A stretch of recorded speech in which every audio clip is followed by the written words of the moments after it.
ladies and gentlemen. The very word secrecy is repugnant in a free and open society, and we are, as a people, inherently and historically opposed to secret societies, to secret oaths, and to secret proceedings. We decided long ago that the dangers of excessive and unwarranted concealment of pertinent facts far outweighed the dangers which are cited to justify it. Even today, there is little value in opposing the threat of a closed society by imitating its arbitrary restrictions. Even today, there is little value in ensuring the survival of our nation if our traditions do not survive with it. And there is very grave danger that an announced need for increased security will be seized upon by those anxious to expand its meaning to the very limits of official censorship and concealment. That I do not intend to permit to the extent that it's in my control.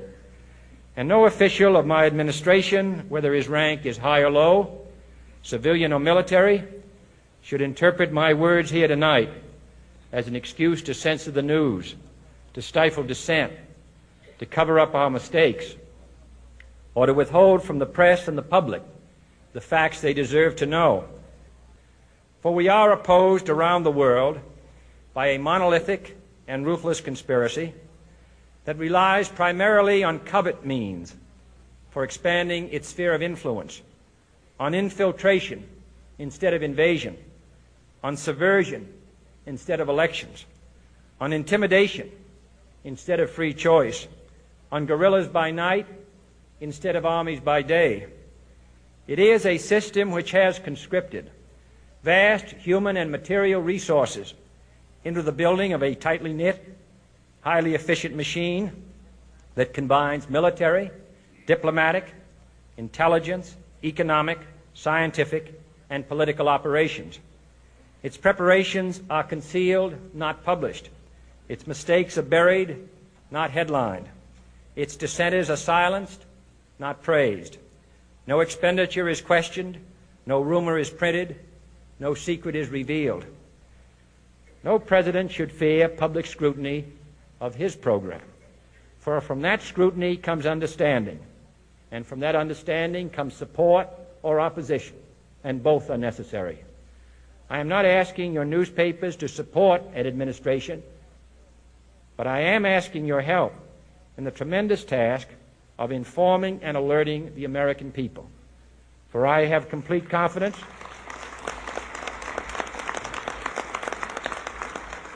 in the response and dedication of our citizens whenever they are fully informed.